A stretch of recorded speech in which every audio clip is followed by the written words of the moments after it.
So thank you for the work you're doing, and I appreciate the opportunity to be here and talk about one piece of economic development. And I'm really here representing half of the Regional Air Alliance staff. Dan Wiersma is here. He's the other half. We are a highly bureaucratic organization. That's it, and frankly, I'll tell you right now, our goal is to go out of business. We want to have done our job, and we want to be done. And what I'd like to share with you is the work that we've been able to achieve in the past couple of years, and why this is important to Holland, why this is important to the West Michigan community, I believe. And our goal is to set up a framework where this becomes part of that perpetual virtual cycle, where a competitive environment drives continued progress, and we start off the right way. As we'll see, we headed the wrong way for some years. We think we've got that turned around. Does this matter? Does it matter to Holland? A recent Grand Rapids Business Journal article titled "Holland Hotel Business Jumped in 2011." And I quote the article. It said, quote, Sally Lakaitis, I don't know if I got your name right, Sally. It doesn't sound Dutch to me, so I probably can't pronounce it correctly. It doesn't have enough vowels in it. We haven't seen hotel occupancy rates at this level since 2000, and back then we had 450 fewer rooms available. The Holland Area Holland Area Convention and Visitors Bureau. Occupancy rates rose in 10 of the 12 months of 2011, including 4 months with a 12% increase or more. Now, success is going to have many parents, right?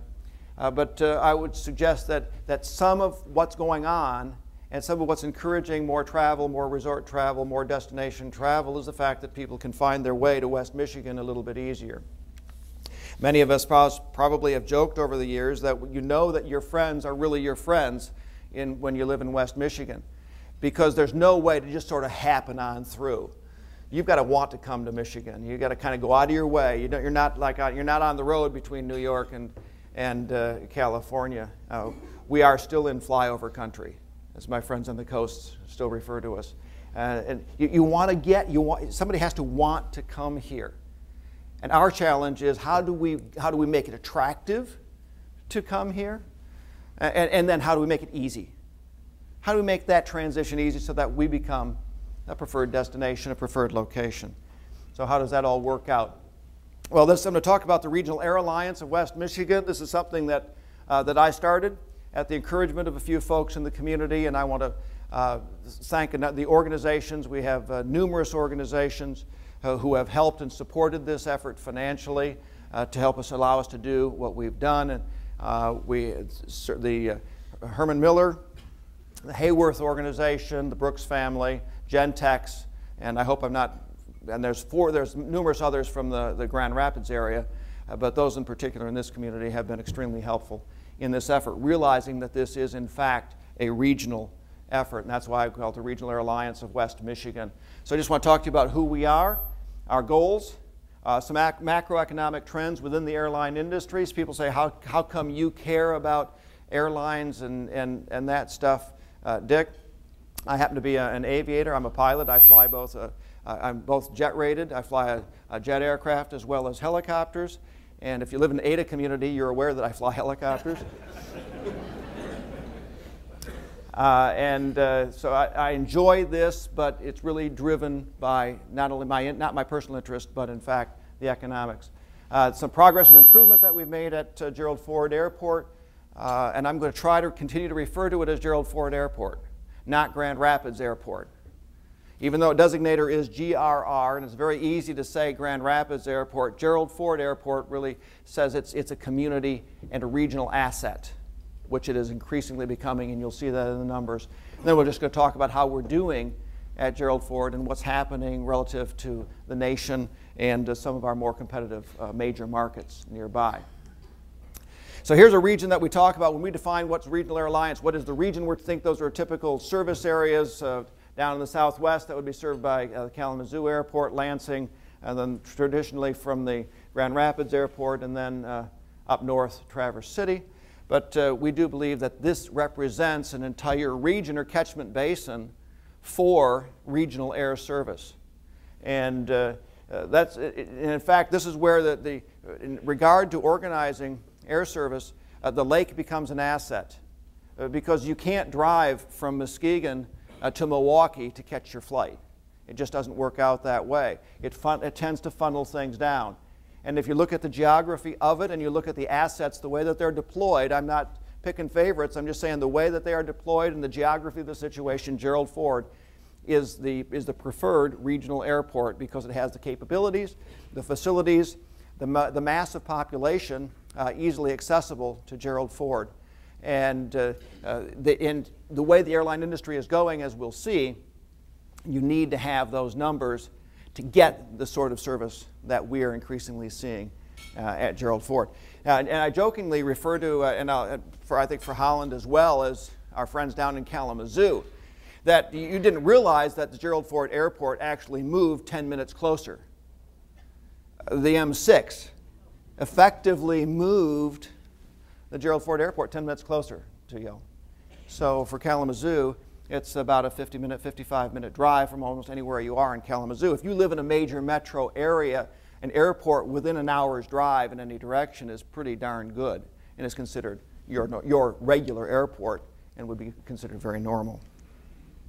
Who is the Regional Air Alliance? We're a pretty thin organization, with a small board of directors. And as I say, that's just because we didn't want to have a lot of paperwork because we intend to go out of business. Our goals: to have best-in-class commercial air service, to utilize our platform that's available to us for promotion of economic growth, as you can see. We also, one of our targets that we had was to reduce airfare premiums, and we'll talk quite a bit more about that. But to reduce airfare premiums that we've been experiencing coming out of Gerald Ford, coming out of West Michigan for many, many years. We've had a history in the West Michigan community of being dominated by a single airline, and that airline's name has changed over the years, but we've tended to be dominated by a single airline. And they've held a majority of the share of the marketplace and have had relatively little competitive challenge. And so the dynamics allowed for us to be basically overpriced.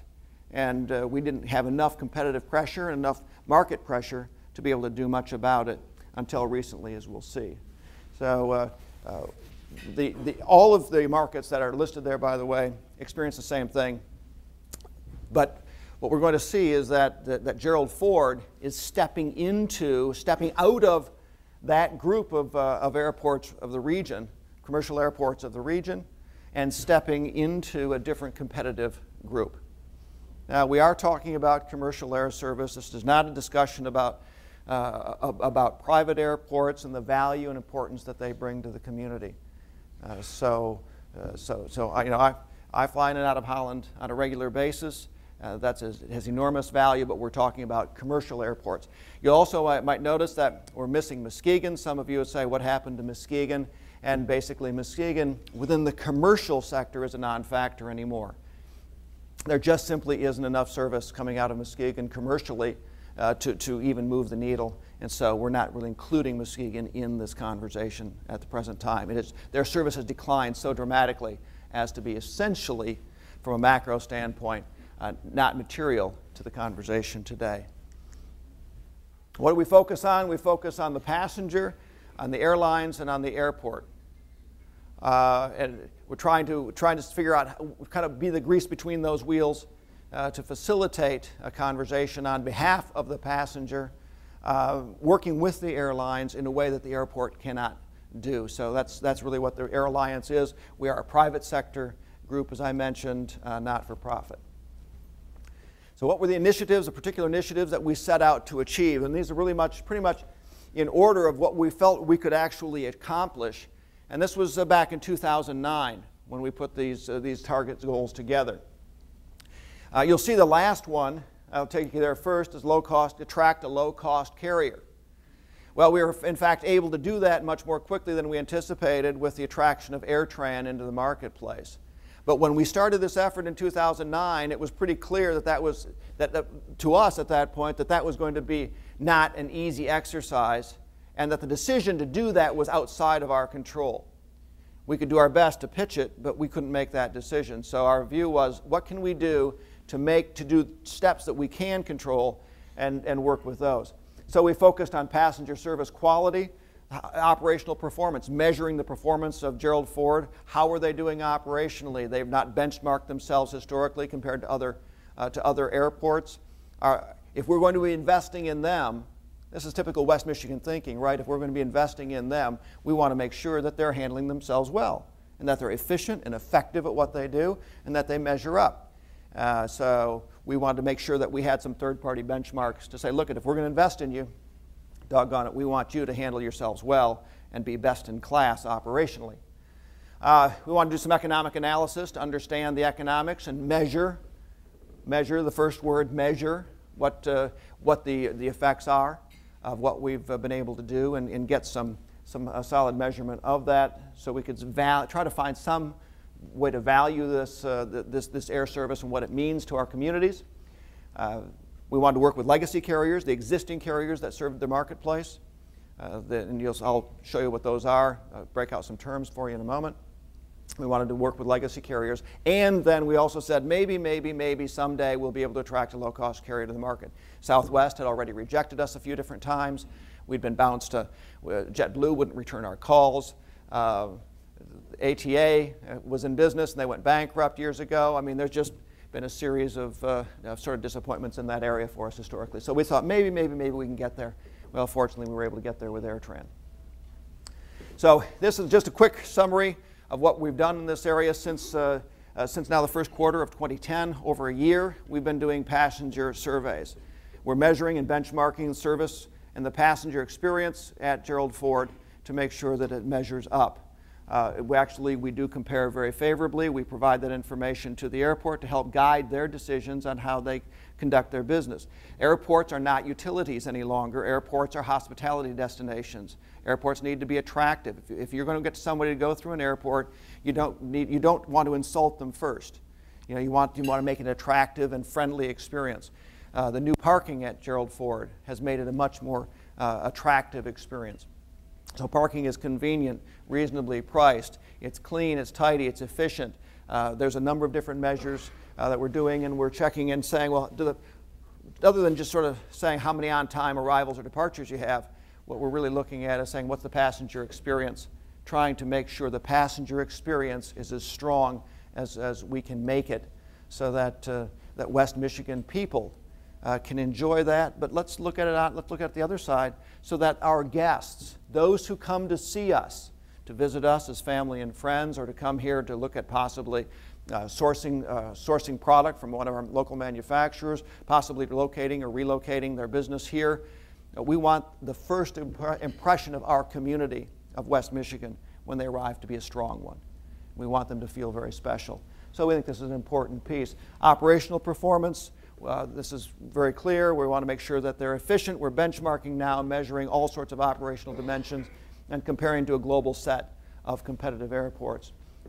The economic analysis is underway, Anderson Economic Group. You'll see the consultants on the bottom. You note those are global consultants. So this is a global set. We're using a Lansing-based firm for the economic analysis, which is much more local. Who are the legacy carriers? I mentioned these terms. These are the legacy carriers, and they're primarily, they offer hub and spoke connections. They do a lot of business travel, and there's a lot of international travel. Interestingly, in the course of doing this, we've discovered that Gerald Ford has more international lift than the average airport our size.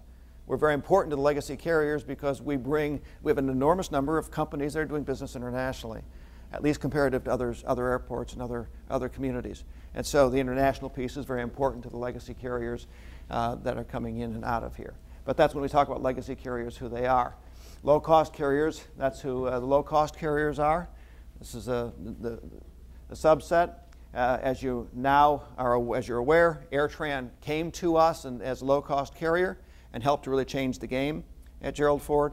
They were acquired subsequently by Southwest, and so and Southwest has now agreed to stay and continue to provide service. So we backdoored our way into Southwest service, coming into Gerald Ford.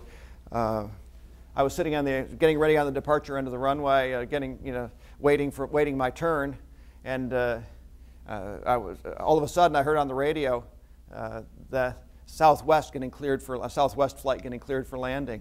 And I said, not this soon. I can't imagine they made it this fast. No, there was a diversion from Chicago. But it got my heart going. What are some of the macro trends in the airline industry, things that are driving this? Fuel prices are going up. That's certainly affecting them. The economic conditions, recession, and some shocks that have occurred. The airline industry itself has had some really schizophrenic behavior, and they've lost money more than they've made money in the last 10 years. And they're finally getting religion on that subject. And then also some restructuring, reorganizations have really changed their dynamics. The airline industry tracks very much with GDP and with economic activity, and you can see there's just a chart there of in-plane passengers. That means people that actually got on airplanes. You can see the track is pretty distinctive there. So they're very cyclical, very tied to macroeconomic trends. Jet fuel prices, one of the major drivers that making the airlines think very differently about how they do things is fuel prices. It's affecting all of us, and it's affecting the airlines substantially. Their fuel is the major part of their cost equation, and fuel prices have gone up substantially. And that's not only changing their pricing structures, which we've all noted as we've seen ticket prices go up, but it's also changed the mentality, the type of aircraft that they fly. Regional jets are increasingly going to be going away in favor of larger aircraft because the efficiency, the efficiency numbers for them to service and turn and support and fly and put fuel in the larger aircraft, they're far more efficient, and they get a much better return on investment as a consequence. But you can see it's been quite dramatic that they've dealt with. The bankruptcies, mergers, acquisitions, the reduction in scheduled airline seats. There are, in fact, less airline seats in the air today than there were in the year 2000. So if you feel like airplanes just seem like they're more full than they used to be, the answer is they are more full than they used to be. It's not your imagination. They're running higher capacities. They pulled down a tremendous amount of, they're running higher payloads, I should say, and they pulled down a tremendous amount of capacity. So we've seen an increase in the low-cost carriers, but it has not offset the overall reduction in the number of seats that are flying. And I mentioned the retirement of small regional jets driven by fuel prices. So this is changing. A lot of that pull down, as you'll see, has been coming out of major airports, but we have had a very significant reduction in West Michigan. You can see this is just the mergers and acquisitions and bankruptcies. They've been going through an interesting time in that particular industry. You can see this is just a sense of what's happened and how the industry is being reshaped a little bit.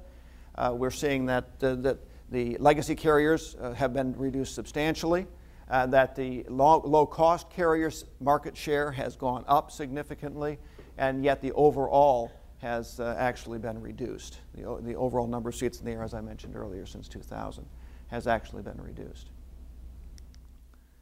This is the airline industry and how much money they've made, or not, which is a result of the bankruptcies which has resulted in bankruptcies and the mergers we've seen. But the last couple of years, it does seem that they finally realized that profitability is an important part of staying in business. Duh. All right, so national trends played out with us, and I'm giving you a lot of data here, but I'm not going to talk about it. You can look at it, you can read. I'll just try to give you highlights as we go through, but you can see from 2000 to 2009, I mentioned where the trend lines were headed the wrong way. So we're trying to build, and we're investing in an enormous amount of infrastructure here in West Michigan to expand our economic capability, and yet a lot of that has to go right straight through the airport. Our customers, our salespeople, have to go through the airport. If we're looking at economic development, getting people to come and relocate businesses or factories or enterprises here, they're going to be saying, how do my people get here? How do they get out of here? How does that work? So we're trying to increase the size of the economy, and yet we're running it through a decreasing knothole. And you can see what happened to us in terms of the scheduled departing seats. On a daily basis, went down almost 30% in Grand Rapids, and a combination of Kalamazoo, Lansing, and Traverse City even more. So this was not just an aberration. This was a trend. This was a decided trend since 2000. Accelerated a little bit during the shock of '08, but you can see the numbers.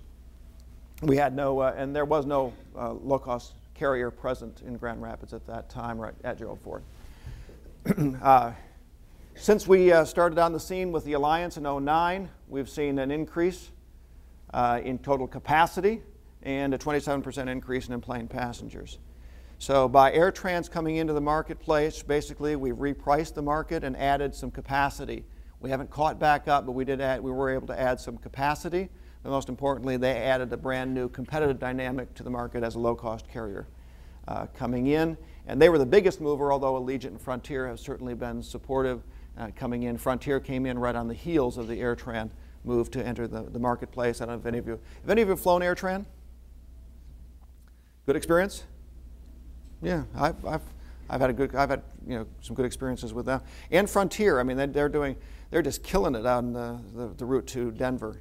Frontier's just doing a lot of good work, and I've heard good comments about them. Anybody flown the Frontier track to Denver? They'd love to do more. If they had some more airplanes, we think we might be able to get some more service out of them. So we've been able to see a significant increase in that in the area of capacity and of passenger traffic coming through. We think a lot of that is recapturing folks who are driving to either Detroit or to Chicago. And we'll see why in a little bit.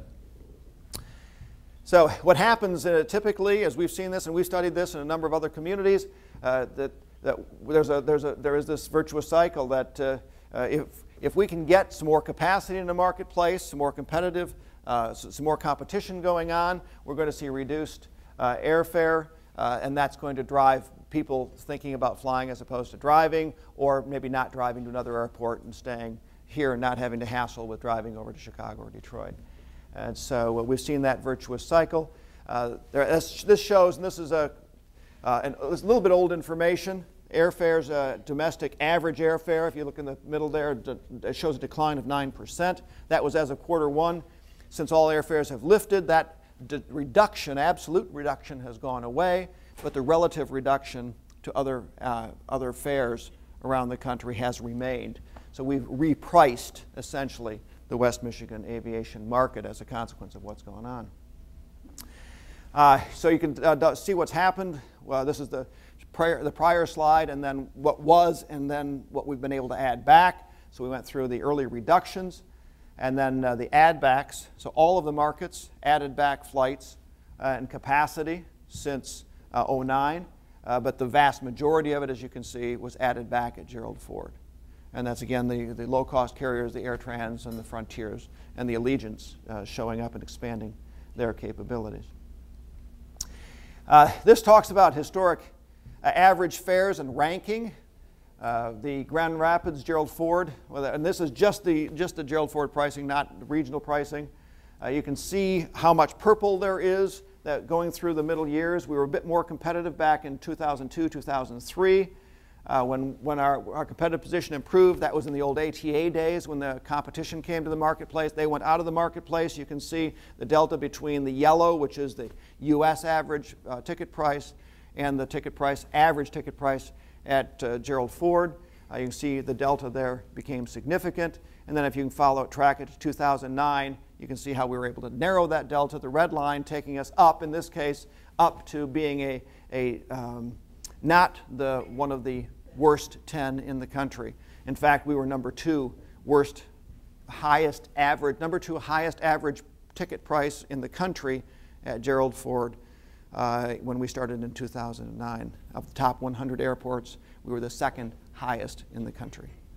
Okay, that's not where you want to be. Okay, that's a list you don't want to head up. You don't want to be on the top.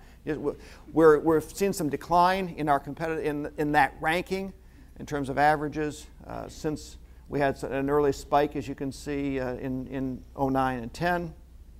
We spiked that up. We've seen some decline in that. But as long as we stay out of that top 10, we think we're in reasonably good shape. We'd like to see us well out of that, and we're hoping that Southwest and continued work will take us away. But the most important is the delta between the yellow and the purple that has improved.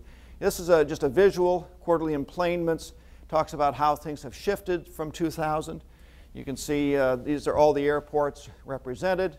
The Gerald Ford Airport in purple at the bottom. If you look back at 2000, you kind of see it's about 50-50. The three other airports were about half, and Gerald Ford was about half. If you take that all the way across, now you see it's about 70-30 or 75-25 thereabouts, where Gerald Ford is taking the majority of the capacity, and the other airports that have shrunk down. It is what it is. I'm not commenting to it. I'm just reporting the facts as they are. However, we have seen that since 2009 that everybody has experienced some uptick. So those who would like to say it's a zero-sum game, that somehow because Grand Rapids and Gerald Ford got better priced, that somehow it came out of them. And as we know, Economics 101, except for a few in Washington who don't buy into the fact that actually a growing pie is a good thing, and that because someone does well doesn't mean they took it from somebody else. Yeah, I think a few in Washington could use a little lesson in that, just a personal observation. Well, this proves again it's not a zero-sum game. Gerald Ford has done well, but not at the expense of others, because we've been able to attract more traffic by being more competitive, hopefully offering more attractive services. We've done that despite all of the stuff that's happened over the last 3 years, which is quite interesting. We've seen that, what's going on? What's the bottom line here? We've seen that we've resulted in increased capacity through Gerald Ford. We've seen that our average domestic fare has come down relative to the national numbers. We've seen that this one I found quite interesting, by the way. If you go back to 2008, this represents our competitive position, competitive posture as a percentage versus Chicago and Detroit, two major drive-out markets that, by the way, it's okay, it's all right, you can answer this. Who's driven to Chicago or Detroit because it was just simply too high priced? Yeah, see, it's way too many of you. That's what we're trying to change, not because it's bad, but because we want to make it in your self-interest to drive more close, drive to a friendly airport where you can park for close, where people will treat you nice, and a whole bunch of stuff that they don't do in Chicago and Detroit. So, but here's why you did it. I mean, this explains the rationality of your behavior. If you look at 2008, you can see we were at 140 to 145% on average ticket price. Now, the averages are averages. You're still going to be able to find great deals here and there, and if you search around, you may find a better deal somewhere else, and we understand that. But got to play. We just have to look at the averages. But our average was way out of line. That's why you drove. That's why you were driving, and those numbers were just simply too high. We've now driven those down, in the case of Detroit, down to less than 10% differential, in Chicago about 20%. We had it down a little bit lower in Chicago. We've got work to do in that area to put ourselves in an even stronger competitive position vis-a-vis Chicago. Quarterly employments at Gerald Ford continue now to be increasing. This talks about what the average fare and employments and what's happened to us. Even though the average fare has in fact gone up at Gerald Ford, it's gone up far less than the rest of the country. And so we've seen, as I say, a repricing, and you saw that very clearly, I think, in the Chicago and Detroit comparison.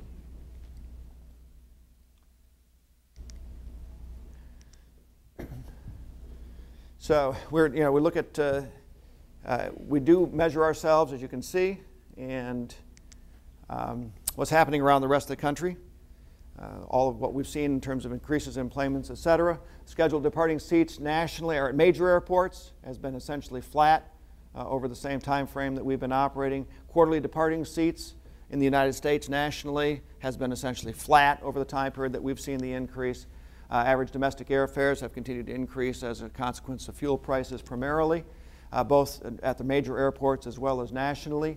Quarterly employments continue to be flat at the major airports as well as nationally.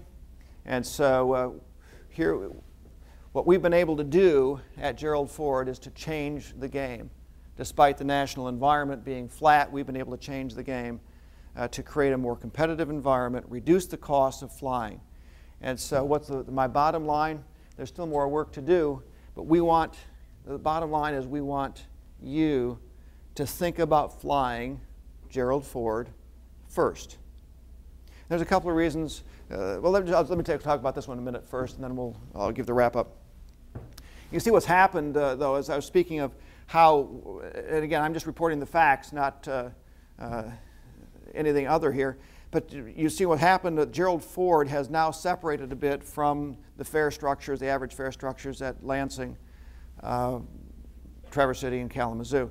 And so Gerald Ford has stepped into a different competitive set. So the same thing that was happening to us, smaller market, less volume, is now happening in those markets. And so they're going to have to make a decision. Consumers in those markets have to make a decision if they're willing to pay the premium to continue to fly out of their local marketplace. If that meets their needs, that's great. That's a wonderful thing, and we encourage that, and we've tried to help them to gain service where we could help them to be, by our regional airlines being supportive. But we've seen that we've stepped into a different group, and that our average fares have experienced a decline. So there is a separation, and consumers have choices. They're going to have choices. Are they better off flying out of Traverse City, or is Grand Rapids offering a better service depending on where they live in the community? This is the result of what we believe has happened. We call it a ticket tax. Ticket tax was basically the calculated premium of average fare, looking at the number of tickets that are purchased out of Gerald Ford Airport. So this is a relatively conservative number. It's a theoretical number. It just uses averages, multiplies them out.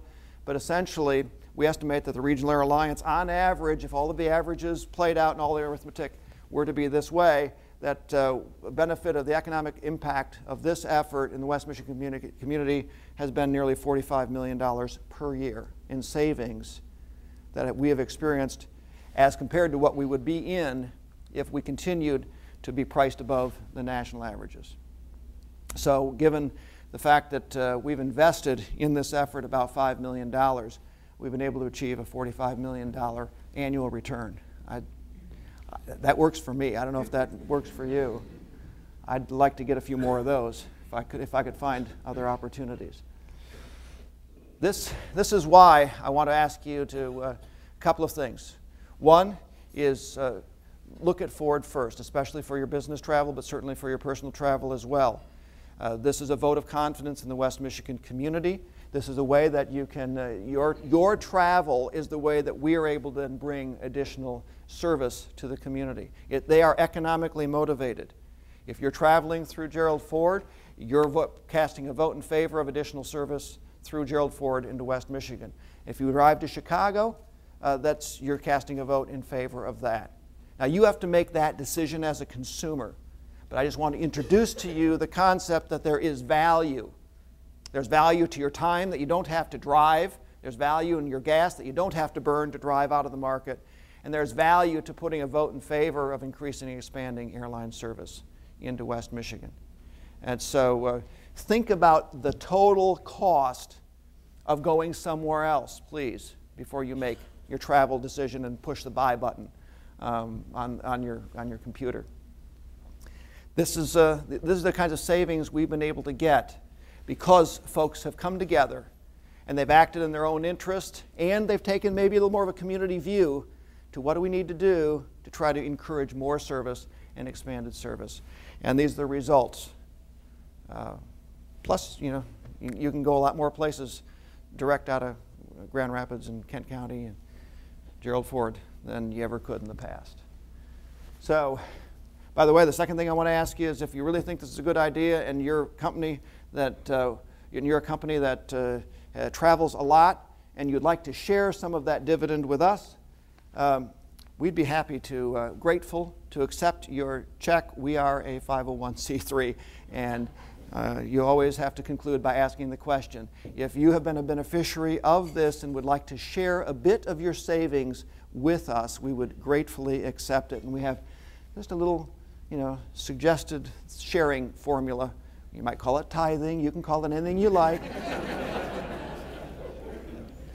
But if you had a little extra savings you want to share, we would in fact, in all seriousness, be grateful. We still have a few more bucks we need to put together to finish this initiative up. It's been fun to be a part of it. I hope that this has given you a different view of airline service, the industry, and what's happening in West Michigan, and how, if we work together regionally and we put aside some historic boundaries, we think about the way things are going to be in the future and not the way they were in the past, we can make enormous progress. Thanks very much, Jane. Thank you all for your time.